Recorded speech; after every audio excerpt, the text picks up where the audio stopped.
morning sa inyo lahat mga kalapatid. Welcome back dito sa J. Christian Love TV. For this video mga kalapatid is, so ayan, magparoon tayo kahit may bagyo mga kalapatid.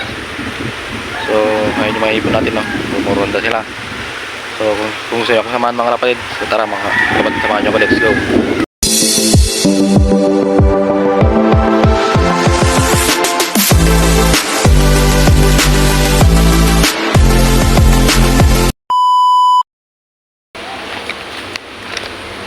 So ayan mga kalapatid, so bumawa na yata yung mga ibon natin.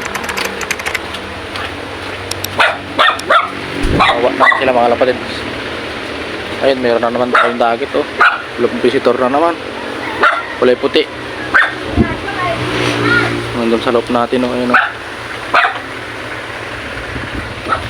Kapit natin. Ayun, oh. Visitor na naman, kulay puti. Ay, lumipad din. Lumipad. Takot sa camera.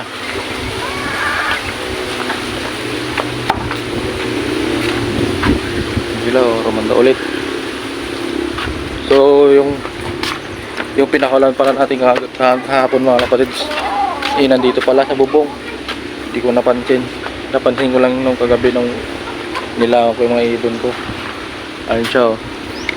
Hindi pala siya umalis, oh. Yung sa dulo na yun, oh. Yun, oh, yung dulo na yun.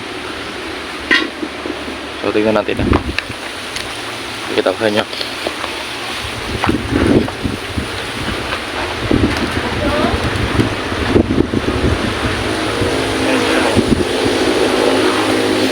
So siya yan yung yung visitor natin na hinuli natin nung gabi mga kapatid. Yung BFRC, yung BFRC. So siya yan mga kapatid, yung tatakan ng pakpak. So hindi pala siya nakauwi, hindi pala siya nakaalis. So parang nanghihina na siya, eh. So try natin ulit mamaya at i-recover muna natin bago natin pakawalan. Yan, oh, rumuronda pa yung ibon ko. Yan, oh. Natakot kasi sa camera yung isa, yung puti. Ayan, kahit bagyo nagpaparonda tayo, kahit malakas ang hangin. So malaki-laki na yung ibon ni Sir Nathan dito. Ayan, oh. Kita nyo mga kapatid siya, no? So malaki-laki na sila, tumutuka na sila mga kapatid. Yung dito sa kulay pula naman, ayan, lapit ng pwedeng singsingan. Ayan siya, oh. Lapit ang singsingan yan mga kapatid.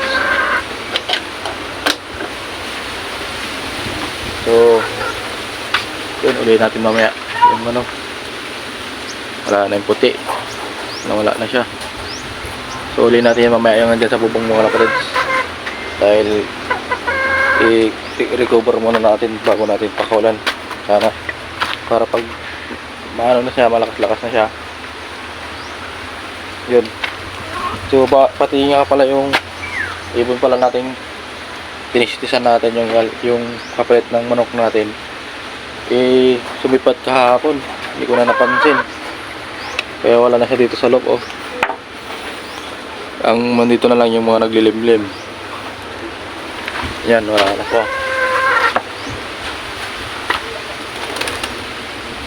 So ready to, so pagkatapos yan, pagkatapos kong iwala yan, so ganun ulit, i-flashing muna natin at dorm muna ang